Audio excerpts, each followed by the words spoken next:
All right, so let's call the Dunn County Criminal Justice Collaborating Council as a quarterly meeting, our first one of 2024 on leap year. We'll call it to order. Do you want us to go around the room and or are we good by everyone? Know everybody, but does everybody know everybody else? I'm good. Think so. We're good. Lisa? I'm good. Acting chief? Yeah. All right, Sarah sent the meeting minutes from October 12th, 2023 out with the packet. Anyone want to make a motion on the meeting minutes? Move to approve. Second. Any discussion or additions need to be made to the minutes? Okay, hearing none. All those in favor of approving the minutes from October 12th, 2023 signify by saying aye. Aye. Any opposed? Okay, hearing none. Those minutes are passed. Do we have any public comment? No. Okay. And then our next item is agency updates. Judge Meyer or Mayor and I thought that this would be a good opportunity to kind of hear from some of those that we don't always hear from, just sort of updates on their agency or anything exciting that's going on. I don't want to put if Michelle can hear us, but Michelle, I know you've been short-staffed, I think, from. Yeah, I can hear you. Right now we are down one agent, but we did hire somebody. She just doesn't start until March 25th. She'll be in the office for a month and then she'll start agent basic training in May. That'll go on for about 8 weeks and then she'll join us and actually have a caseload. So we're hoping to have some relief for the agents here probably in August, which seems like a ways away, but we are getting some temporary help from other offices in other counties, which is very much appreciated. Other than that, I'm hoping nobody else leaves, and if she sticks around, we'll be fully staffed.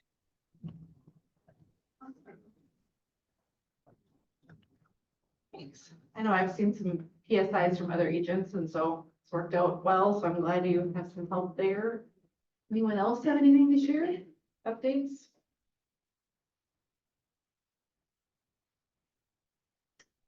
I'll say our victim witnesses, we had 2 vacancies right now, but did a couple rounds of interviews and we'll hopefully be having one start in another week or so. So just some changes in that. Anyone else? PD staff? Fully staffed? Fully staffed, yep. Wow. Sheriff's Yep. office, fully staffed? Close. For the time being. I have, yeah, I've got, we're doing a background on one to fill our current vacancy. But one of my patrol sergeants, Josh Christensen, will be going out on a duty disability once he gets all that red tape through. And so I'll have to replace him eventually here. So otherwise did pretty well, both on patrol and in jail. So kind of nice to actually hear when I'm going home, the night cars checking on, and so many of them that we should have out. So just 2. Yeah. So the, for Scout, our chief search is in full gear. That's about all I'm allowed to say about that. I would expect if this all goes through that maybe by May 1st, your guess for chief to start. I'm have one officer going off-field training this week and losing one March 19th. And then the officer we just hired, we found out is possibly being employed in September. So started an opening for an officer. I don't think I might have to do it. Do your officers have body worn cameras? Yes, Yeah, so all of them. all of them, yep. Okay, so it's pretty much every. Colfax from the voice still in them too. Boy, still has them, I don't know about Colfax, they do or not. Legal, no, it does. I'm not sure about Colfax. When are the kids done, or the students done with school? Graduation is, and the end of the year is May 16th. Spring break is March 9th. Starts the 9th. Yep. They'll be trickling out of here pretty regularly that whole week before. So maybe we could the 11th. Empty's a good word. And we have all three judges back now, so we'll relieve there. Judges? It's going well, I think. Yeah, things are going, I think going well right now. Maybe that's because I don't know what's going on. Can't say, but I think it's going pretty good.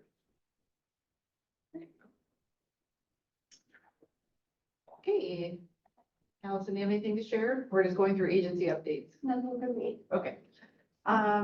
So our next item is consideration for actions to be taken by the council, approval of the 2024 goals. I'm gonna just pull up a PowerPoint here and we're down to the goals.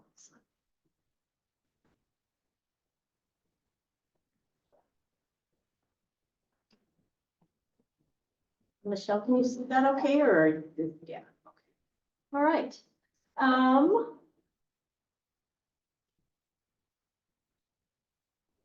All right, just to quickly go over our 2023 goals that were approved. We had, these were approved back the beginning of last year, but really to fully implement our medication assisted treatment program in the jail, which we have done. The second goal was to fully implement the law enforcement deflection and diversion initiative. So that's the Project Hope efforts with the city and the county. That's still underway. The deflection portion has been implemented. The diversion is getting started as far as a pilot. We'll hear more about that with our guest today. The third goal was to expand and enhance our treatment opportunity program. That's what we had have accomplished here in 2023. And then the fourth goal was to really focus on continued professional development with this group, really use our opportunities that we get together to learn new things. So when we looked ahead at 2024, the executive had a chance to meet at the end of January. And it looks like we have 2 threes, but these are the goals that were approved from the executive committee and really moved to this full council for consideration. We want to continue our efforts with the law enforcement deflection and diversion initiatives. The work's not quite complete there. We want to continue to focus on that professional development and really use our opportunity to learn. At new this year is to expand and enhance our family treatment court. So we received a multi-year grant to really improve that program overall. So there's going to be significant efforts put towards that this year.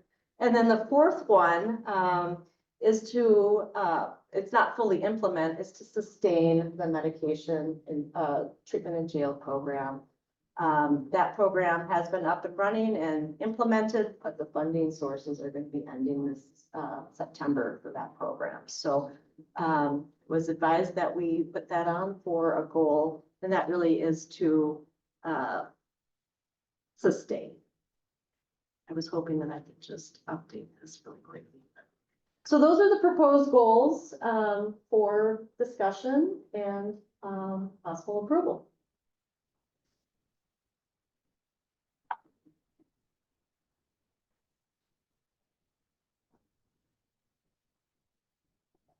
Sarah, we're looking for a motion on this too for the year. Yeah, or at least consensus that these are things, and motions are nice to do that. Does anyone want to make a motion and then we can carefully discuss them? I will move that we adopt the proposed goals as presented. Second that. Any discussion on the goals? Now that it's corrected, I don't have it. Something I want to throw out there, and that is related to the medical assisted treatment.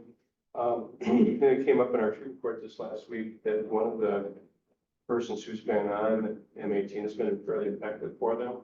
I got a bill from Mail for like $4,000 for one injection.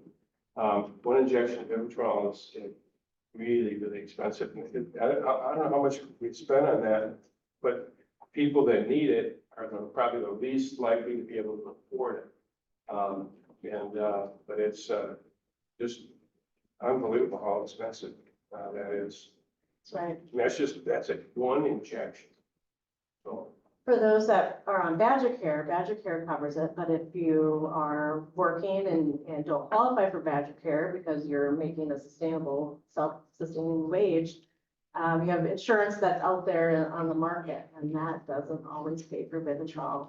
So in this case, it was private insurance through an employer, but it just really didn't even come close to covering it. yeah, I mean, they pick copay or sure would have been what, $2,000 or $1,900 or something like that. Yeah, so, and that's, because the person's working. So, anyway, just want to throw that out there. I think it's really important that we support that medical assisted treatment. And the way it works, if they're incarcerated, they can get their shot before they leave, but we don't continue those. We may try and make arrangements for them to get their follow-up shots monthly outside the facility. So Shelley Jo works on trying to schedule those and make arrangements for those follow-up shots after that. But we can only give them the one and pay for the one when they're incarcerated.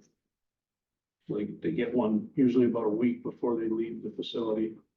And then Shelley Jo works on scheduling them and lining up the next subsequent shots after that. And what they're $1,200 to $1,300, our cost is for those shots that are covered by grant currently. Where are the follow-up shots facilitated at? Well, most medical providers can give them, say at Mayo. It costs you a lot of money to get them there, but Shelley she's arranged them at a couple different places. Yeah. Human Services does it. Arbor Place is looking to implement a position that does MAT. Most medical providers will do it. These are FDA approved medications, so you don't need to go to a special doctor per se to take part in these medications. But it's very expensive. Well, I was just thinking about the closure of the clinics in the area, if that was gonna be impactful to more rural areas. Right, yeah. Prevea did run a MAT clinic, and that is going to be closing or has. So yeah, there's definitely, as the demand goes up, the providers are going down. That's why there is education to providers on the importance of it, and it does make a difference. When we're looking to sustain this, it might look different in the future, but that will be something that this group and with Sheriff Big that will look to see what we can sustain, but it really is staffing and the medication. So for me, I think the most important piece is the staffing piece, because we can connect people to the services out in the community for the medication piece or have insurance cover it. If we had additional money or other grants to continue that medication, that beneficial as well, but it'll look different. But I agree, I think it's an important thing for us to sustain. And we're fairly fortunate here that our medical in the jail, the full-time nurse is contracted through ACH. And they provide the shots at no additional cost to us, to the county. So if she administers the shots, yeah, I'll do it. it's not an issue. So it's not costing us any additional contract through ACH for her to do that. So it's Dr. Joel's approves. We're good, and she administers the shots in the jail. But Shelley Jo's very busy with people. In fact, there's people on waiting lists to meet with her first for the substance abuse counseling in the facility. She can only handle so much of a caseload and meet with so many people. So she's actually got a waiting list now for people to meet with her. So when somebody goes off, there's somebody in line. So she's really got it kind of figured out of, programmings and who's eligible and who isn't eligible. And we're seeing a huge benefit of having that captive audience in the facility, is when most of them having this awakening to become clean and sober, for the rest of their life. And she's got peer support background for that, through her own recovery. So I think it's a huge asset that the county should continue to invest in. Opioid settlement funds or whatever it is that we can come up with to pay for that going forward. And there's clearly a benefit to it.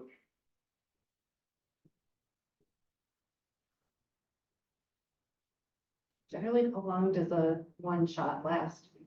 1 month. 1 month. They get them monthly. Does it just reduce their cravings? That, Stops I am no expert, but stops the receptors. Vivitrol was actually originally introduced for alcohol abuse. Now it's approved for opioid abuse. It's not approved for meth abuse yet. But there's certainly benefits to it, but it doesn't qualify to be able to treat somebody that's got a meth addiction only if they have alcohol or an opioid dependency. So, yeah, we've got people that have been on it for over a year now and continue to stay on it and talk about the benefits of it. So.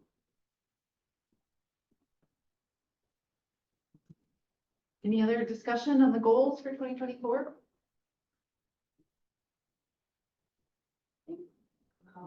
I think we can take it to a vote. All those in favor of approving those 4 goals listed and described by Sarah for 2024, signify by saying aye. Right. Aye. Any Aye. opposed? Great. That passes. So our next item is the Project Hope behavioral health officers. All right, and I'll pull up your PowerPoint here. Hand it over.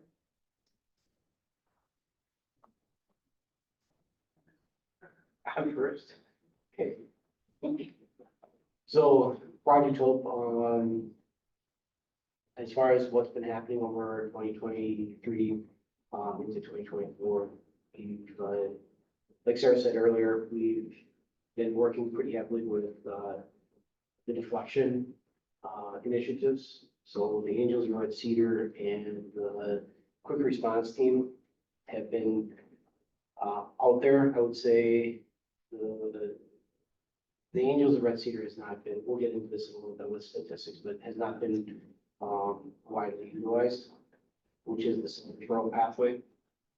And but the quick response team is pretty active. We'll get into most statistics. These are our definitions for how we interpret with Project Hope, the diversion, deflection, and I don't know if there's much more to say about that. So we heavily focus what we've been doing lately on deflection. We're just starting to get into diversion. But right now deflection is what we're doing every day. So we're going out meeting with people at their houses, at coffee shops, trying to intervene before they even get involved in the criminal justice system. Just to provide them with some of the basic necessities that will help them stay either stay sober or get sober or work towards that.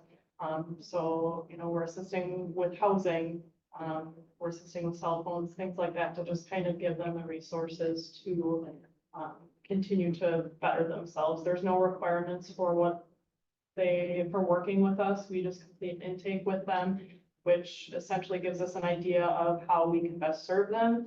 And then, from there, as long as we see that they're making an effort, we continue to support them however we can. So what if they're already on probation? Are you working with their So, probation? yes, actually, that's been one of our successes is, in treatment court, or top is one of the benefits I've seen, and I maybe Becca can, agree with me, but we've seen an increased communication by having our office over at CJC. So we have pretty regular communication with the treatment court coordinator, with Tom, with Paul Robertson over at probation role. He's actually starting to send some of the people that he's working with over to us so that more or less we can help support them in their programming. It seems like it's been a very beneficial relationship to have us there and start that dialogue. We've noticed that there's some holes in other programs, including in ours. And so we are able to communicate, will your program be able to provide this? Or like Shelley Jo with the jail, she'll contact us when someone's getting released. And if there are services that she can't provide once they're released, she'll see if that's an option for us as well. So we're kind of the catch-all, essentially, for providing services with people that are getting out of these programs in our community, or if there's resources that maybe the person that they're working with right now can't provide them.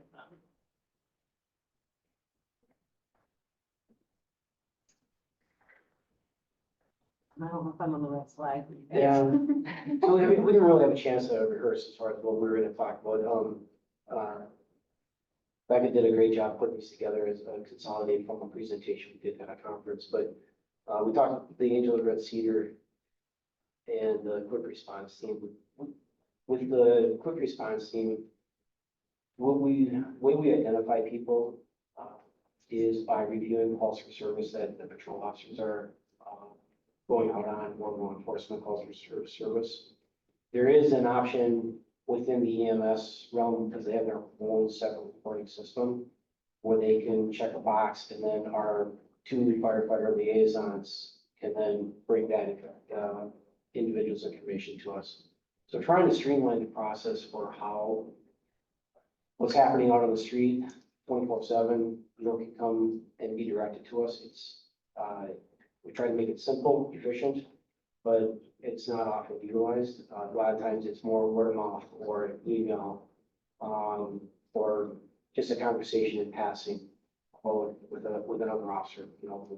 I encountered this person. Do you think they would qualify for working with you? And send them over. So, that's how we identify the individuals that we can work with. And then, so right now, our quick response team, we still have 2 paramedics, someone from Arbor Place, and then 2 individuals from Human Services Behavioral Health. And so we have scheduled meetings once a month and scheduled appointments once a month where we all get together, and there's a list of people that we know are kind of high needs that we want to go out to and reach out to as a team that maybe might not connect well with Aaron and I because we're law enforcement, but they have the same training we do to provide these resources in our community.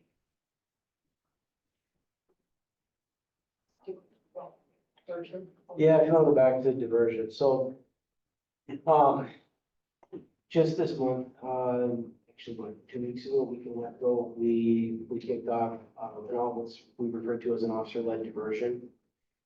So essentially, the way it would work on the street is if I'm the investigating officer of a minor offense, violence, low dollar property related crime, and the violation is related to individual substance use.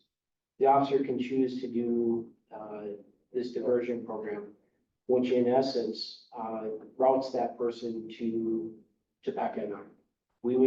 That person would have 5 days to meet with us.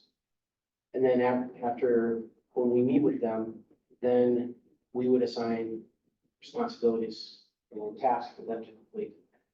So of the tasks, there's 5 tasks. The one we have access to program, an online program called Active E-Learning, which is, the city currently uses it for youth diversion.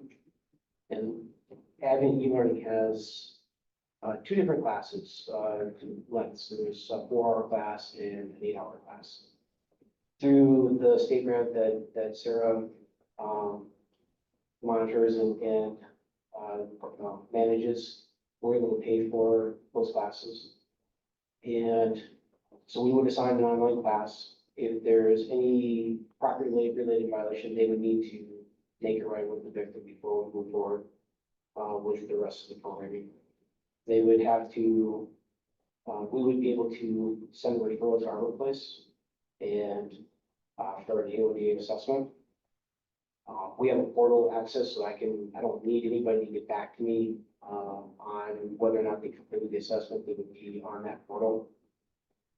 We would also ask that person to connect with peer support.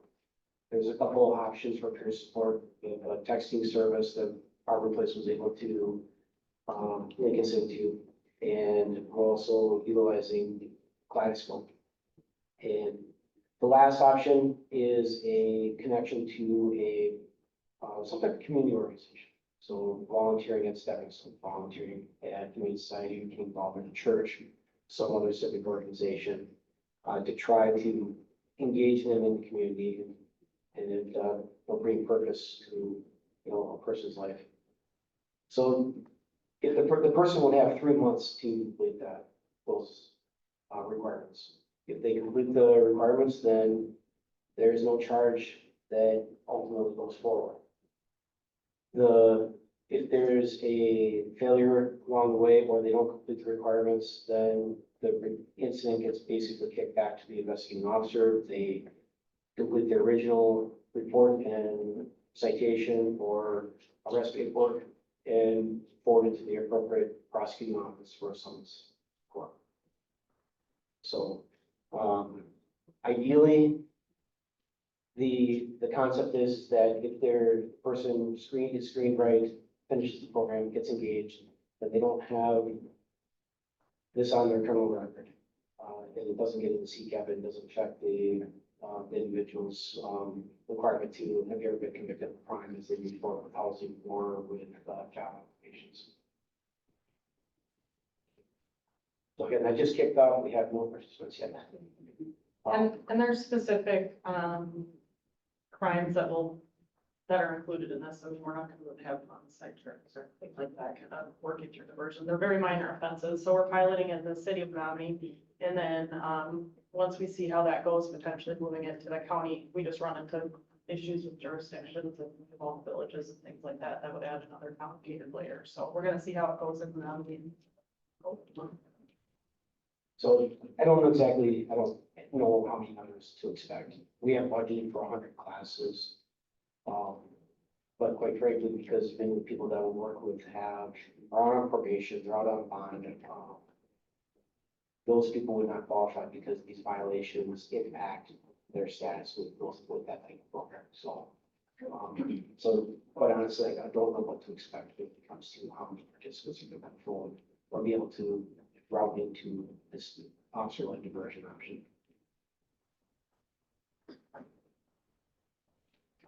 So then as far as, we just wanted to throw some statistics in here so you guys can see what we've been working on. So since October of 2022, we've had roughly 584 client interactions. And that's not accounting for a good majority of it. A lot of times with higher needs individuals that we're working with, we might have contact with them maybe like 3 times in a day, but we enter those in as only 1 contact. So our numbers are higher. And those are all contacts that Aaron and I primarily have made throughout that time frame. As far as the colors on the graph, just ignore those. It's just how our system that we use categorizes them. We use a program called Core Data, and that tracks all of our contacts that we have with individuals. It's a HIPAA verified program, so only Aaron and I, and then the rest of our QRT members have access to who we're meeting with and their information. And then just kind of the breakdown of the typical ages. So our largest population that we're working with are 35 to 44. So it's pretty similar to what we're seeing in the proxies, I would say. You can move on to the next slide, and then primarily male. I can't see the percentages from way back here, but primarily male. And then as far as our current client status, so we have about 50 clients that we have open right now, so that we're actively working with. And then we've closed out probably around 80 clients throughout our time since 2022. And as far as why we are closing out clients, the main reason is we either can't get in contact with them after a certain amount of time, or they're not interested in continuing on. Our next largest percentage in there is that we've referred them on to some sort of substance use provider. We still will follow up with them at that point, but we're not actively, seeking them out, making contact, because they have the resources that they need at that point. And then this is just showing where a lot of our referrals are going. So we are making a lot of referrals to different housing facilities in our area. We're seeing that housing is a huge issue for the population that we're working with. So making those various referrals, and then we send a lot of people to Milkweed, primarily the Kaleidoscope Center. That's where we have individuals there that have peer support backgrounds. So our grant is actually funding part of the extension of their hours, because we do use them so heavily, and we don't have a peer support person embedded in our program. So we are regularly bringing people to these facilities. We do a warm handoff with the majority of these. So we drive them there, introduce them to the staff, and let them come back whenever they want to at that point. But we just want to make sure that we have that warm handoff and they know where they're going and who they're meeting with.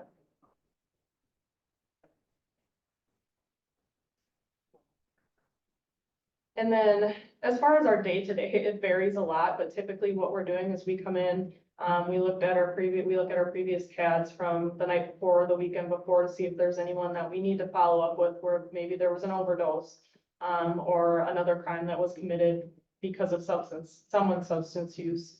From there, we enter their information into our program we use. We follow up with these referrals. So like I said earlier, we're meeting with them at coffee shops, at their house, kind of meeting them where they're at, both physically and mentally. So seeing what they need at that point. We have a lot of clients that we're regularly working with, especially this summer. There was a large population of people that we were meeting with every single day. So following up with those individuals and then providing different connections to resources within the community, or even reaching out to different resources to see what they can provide the clients that we're working with. So we kind of do, we wear two hats. We're the boots on the ground, but then we're still trying to build the program too. So our day-to-day looks very different. You want to start?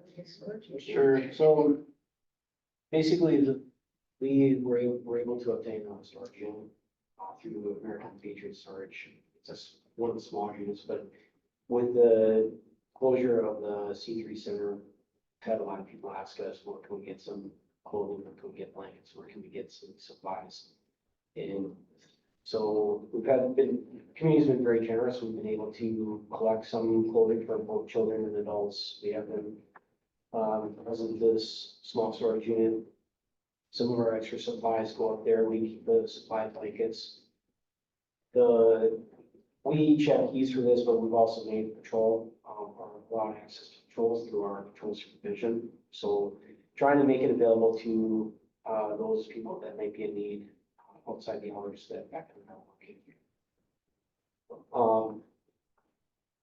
As far as like other things that are going on, risk reduction, like Becca mentioned, trying to meet people where they're at, trying to look at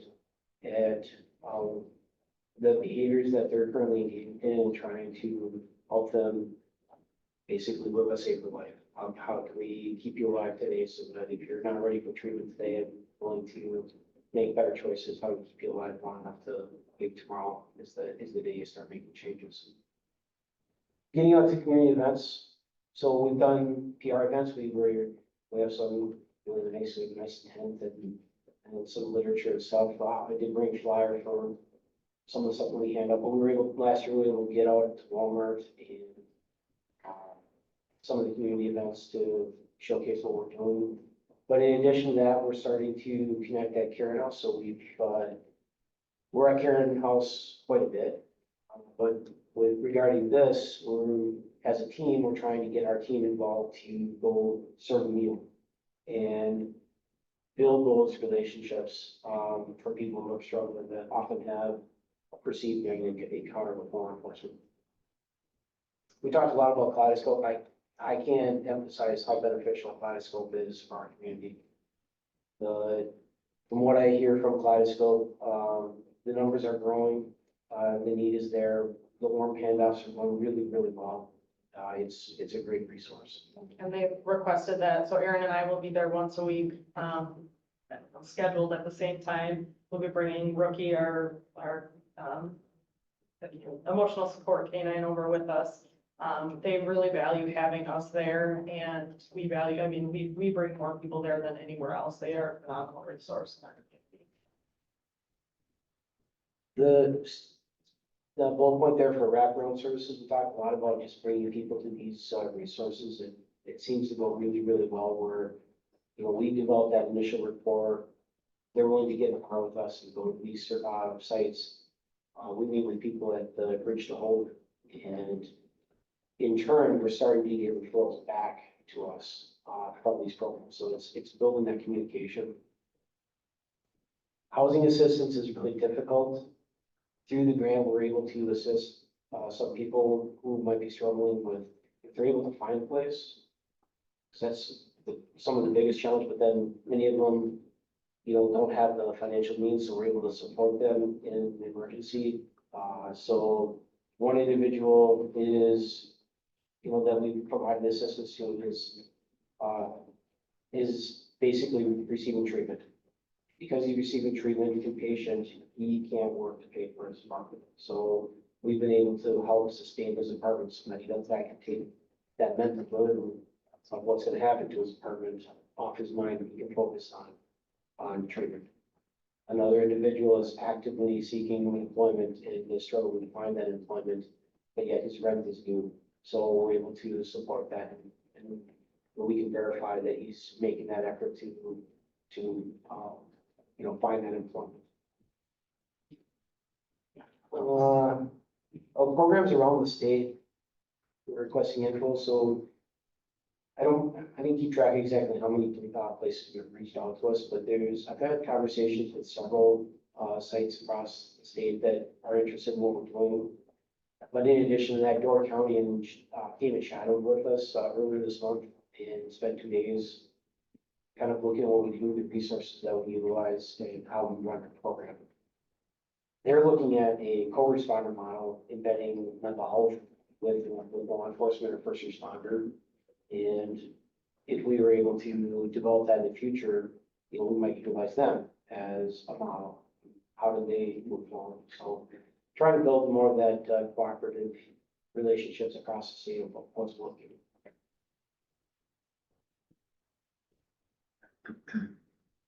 Yeah, that was kind of our informal way of explaining what we've been doing lately with Project Hope. But we wanted to leave it open for questions. We don't want to know anything more specific than what we shared. So where's the Kaleidoscope Center? It's in the city end. So it's in the basement of City Hall.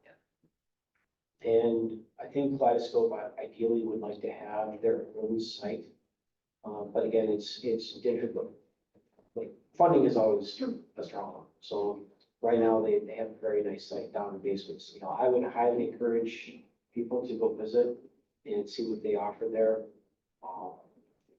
It's a very, very calming place. Yeah, it's a walk-in. You don't have to make an appointment. You just go in and they have computers for people to use, art supplies, but you just need a safe place to go where you're not around people that are using. You can just go there and hang out with individuals that have similar histories, and they've been phenomenal. They also run some occasional programs. So they have a alternatives to suicide program. It's not counseling. It's basically a peer-led discussion group. They have been gone through, they've got a few other things, community events that they host to try to build that community and provide opportunity for people to, who are in the throes of addiction or substance use and get them away from their typical environment.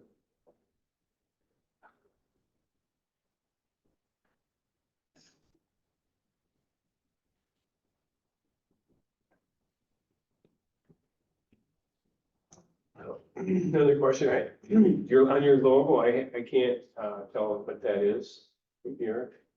What is it? So the logo was developed by Eric Atkinson. So it's the tree of life. Okay. And the colors, so the colors were deliberately picked for purple being the color of recovery and, the green for, life giving.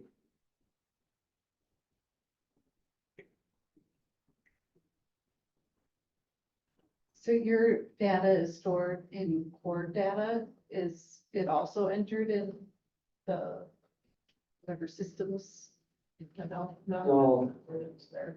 So How do officers know if you're working? how does what? How do other officers know if you're working with someone? They don't unless a person shares with them. There's really no need for patrol officers to know if someone's working with us. I guess in my opinion, there's no need for them unless the individual wants to share themselves that they're working with us. So the drug officers will sometimes make referrals over to us. So as they do their investigations, some of the people on the periphery, from their investigations or search warrants or knock and talks, maybe not the direct target of the investigation, but still they recognize that person's struggling. They'll reach us and say, hey, so-and-so, might be a person to reach out to. We do find benefit if we get permission and consent from the individual to provide like a feedback loop to the officer. Like as a patrol officer, oftentimes they're wondering what happened with this patrol. Right? I think it's a very beneficial thing to say, hey, yes, we're working with this person. This person is finding some success based on your referral. And some people are willing to give us that consent, other people are not. We haven't developed the system in place just yet to, facilitate that, but it's more just kind of like, maybe sometimes in passing, I'll ask them, do you mind if I reach back out to the officer? Get their permission. If it's somebody that you're working with, you're checking calls and stuff every day. So if you see the patrol officers are interacting with them, Aaron would know, but the officers might not necessarily know. So then Aaron could try to do some additional outreach or intervention. So is it hypothetical, you're gonna meet one of your participants at a coffee shop? Say, let's meet here. And you're meeting with them, they're under the influence, they've driven there. Now what do you do? I mean, are you still proceeding with an OWI or are you like, oh, no, we're here to help you? So for something like that, we would obviously, public safety would intervene. We try and stay as hands-off as possible with, like, if we know something's happening, we will call patrol and have them respond. We won't be handling that situation just to keep us removed. But obviously, public safety and we law enforcement, we still want to do our jobs, but we also have to balance, the credibility of our program and participants that we're working with too.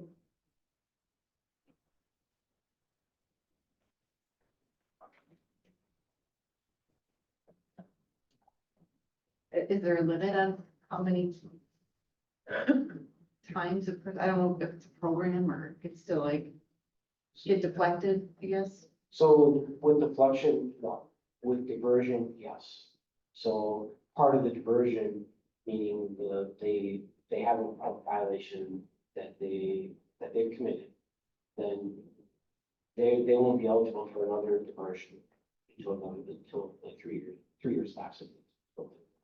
So if they've been diverted in 2024 and they successfully completed 2025, they commit violation, no, they're not eligible. So 3 years past that. But with with deflection, the challenge with that is, again, today I meet with an individual and they're not interested. We've had people completely toss a pound sand, but then tomorrow they are interested. I met with an individual today, that very case. Several months ago, reached out, wasn't interested, not in the mental place for it, but months later, now they're trying a different path on a different trajectory.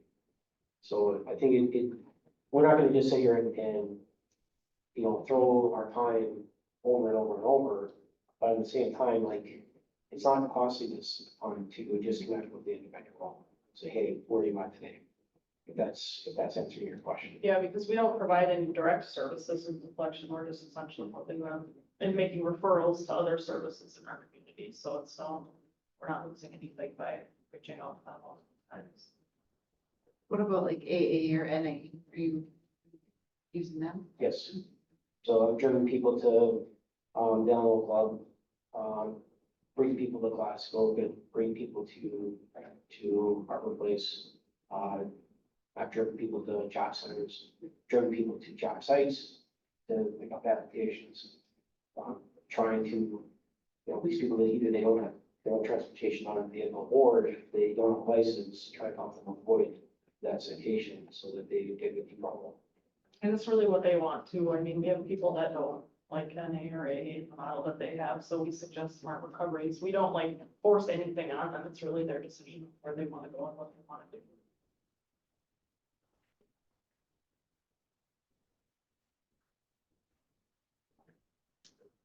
Other questions? Feedback? Yeah, anecdotally, you know, what's your perception of, your perception of how it's being received in the, I guess, the community part of the community that needs it? I think since at first there was a lot of hesitation because we're law enforcement and that hasn't been our role in the past. Now by word of mouth, I think there's been a lot of referrals from one person to another because of the resources that we're able to provide people. And we are coming at it from a different perspective than we did, you know, when we were working patrol. So I think that they're receptive, very receptive to what we're doing. I would completely agree. There are people that are coming into our office, meeting us on the street, calling us, asking, you know, community, can I talk? Can I hear what you have to say about what you do?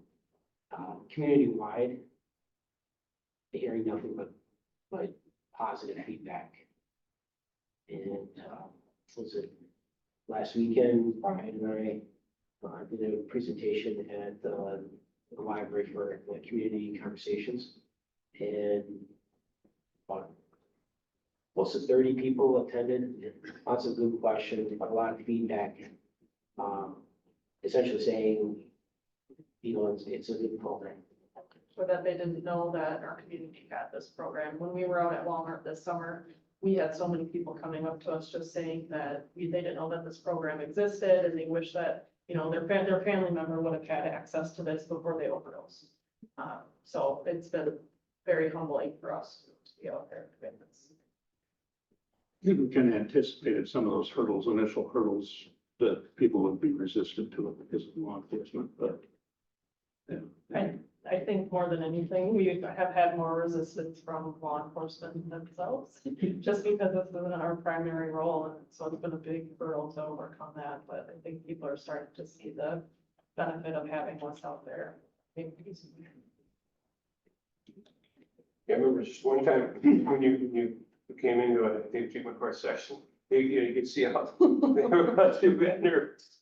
So, but that's just, I mean, that's the way it is with that community, you know, there's this sort of, you know, they're very defensive and so that's a good thing to kind of bridge that a little bit. Yeah, and we recognize that too, which is why there's been times where there's somebody that we know will not want to meet with their NRI, so we have someone else from the QRT go and meet with them and provide them with the same resources we would.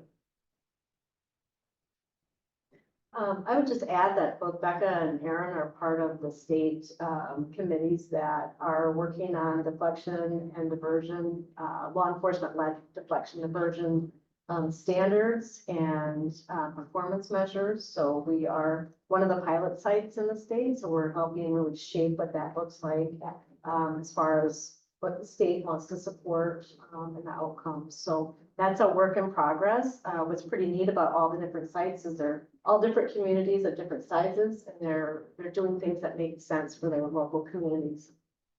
And I know that everybody's impressed with what's going on here in Menominee and Dunn County, and just really coming together and seeing the results. It's pretty cool. Yeah, I think the feedback we've gotten from the state that's overseeing the funds is very pleased to see what we've got going on here. Is it a 3-year grant or 5-year? Different grant funding sources. So the city's grant, the federal grant that started my position and was a continuation of the youth team, the youth effort ends this year. So the funding with that federal grant is very limited as far as where we can put our money. It has to go to software. It has to, we did a budget transfer. Brian can speak better to this. Yeah, it's earmarked for very specific things like any federal grant is. So a lot of what we use was for YRT and most stuff for mentoring for youths, equipment that they were able to get at CJCC for like tablets and stuff for clients to use. Core data pays for that. It pays for another consulting service that reviews the work that Dan Malloy, he's a person that kind of kicked off a lot of this type of work around the country. So that's a pretty hefty fee there as well. So we've been trying to, some of the money that we had allocated for certain things that hasn't been spent, we've been working since, well, last September, I think, to try and get that transferred to continue to put it towards other mentoring services, because that's just been such a need. And I think Eric finally just got that happen this month. So that was a 5-month, 6-month process. But yes, so that funding for us will cease in September. There's another grant that we just started looking at here that we're probably gonna start writing for in the next week or so. That will hopefully continue some of these efforts, although it's not a COSIP grant, it's more of a co-responder behavioral health type grant, which is supposed to be the next phase of project. Well, once we get there, so there's so much overlap with the substance use disorders and mental health and co-occurring disorders, so the streamlines pretty well together. So go for that and see what happens, and if not, then look at other options. Aaron's position is not funded by the city, and he has some city dollars in the line item budget to help continue some efforts, but it would definitely look different if we don't have continuation of funding. So. And I would just add, the CJCC Sheriff's Department COSIP grant is through the state, and that has been year by year, so this is our second year, I guess. And it is going to be renewed, we don't know for how long, but it's federal money that came to the state, and the state's supporting these pilot programs. They anticipate it continuing to grow through time, but that remains to be seen. I think what's important is to see money to help us pilot, start things, see what works, see what doesn't, report that back to evaluators so they can really start to further develop what's working and what's not. So who knows how long it'll be there, but at least we've got another year. We're good through September 2025 Yes. right now. That's funding Becca's position. Stuff that goes with it. And our grant can't go towards youth mentoring, so that's where we're able just to partner. So like our grant can help with the adult classes. So if there is people that get in the program, we can pay the fee for them to take these online classes. So again, it's just really trying to partner and stretch our, separate pots of money as far as we can, collaborate so we have better outcomes. but yeah, that grant's doing, we have a pretty sizable amount of money sitting there with the state grant. Thanks for presenting. It's interesting. Thank you. Yeah. If anybody wants, I did bring some flyers about the, Project Open and the, Angels Red Cedar, the QRT. Here. You're welcome to run them. Otherwise, yeah. Close if you have any other questions. Thank you very much. Next item is the staff report. Sarah, anything to add about your written report? Nothing to add on the written report. So it's 4:57. Do we want to start anything on data again? I spent a gazillion hours working on this, so I want to talk to you guys. But I'm gonna, Pat, this is like hot off the press. I am going to give you some nice reading material for the night. If you like data, you're gonna love it. If you don't, then you can just throw it away or whatever. I will send it out, digitally. But this is the first draft of the 2023 SMART board. So this is where we look at all sorts of measures across the criminal justice system and the different collaborative programs that we have. It does give us a sense of what's kind of the inputs and outputs of the different programs. So I think perhaps, Andrea, what we can do is maybe further go into this at our next executive operations meeting to go into more detail. But it does give people some time to look at it. Really fascinating stuff.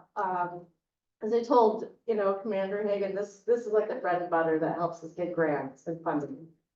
Because you'll see our numbers are kind of back to pre-COVID type patterns. We still have most of the individuals that law enforcement have contact with would be considered low risk. Substance use is the primary driver for the criminal contact. We increasingly are seeing women in the system, minorities in the system, veterans are starting to creep up, students as well, as far as the contacts. Different programs, kind of showing the flow, and you'll see similar patterns. Just as things dipped with COVID, they're starting to go back up. Overall, but we can certainly spend more time in the future. But we talk about, clerk of courts, the volume of cases coming in. We've got pretrial assessments. I think what is super fascinating is the probability of somebody having a mental health diagnosis is increasingly going up. Right now, 73% of the people that are assessed in jail would be diagnosed with a mental health condition. That's huge. That's actually superseding the substance use at this point. And another trend we're seeing is more alcohol, less methamphetamine, which is kind of a different trend than we've had in the past.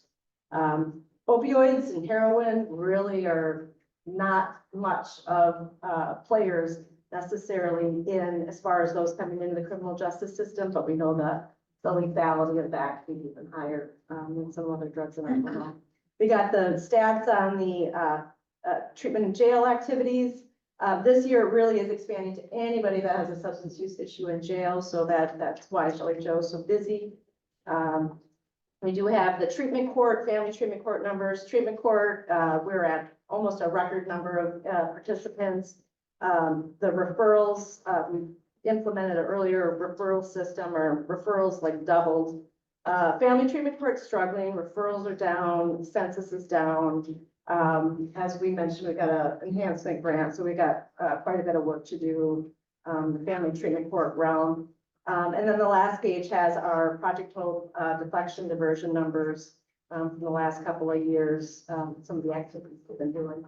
So this is just the first draft. I will send it out electronically with the companion document to break down all the acronyms, because if you're not familiar, it's like, what the heck does this mean?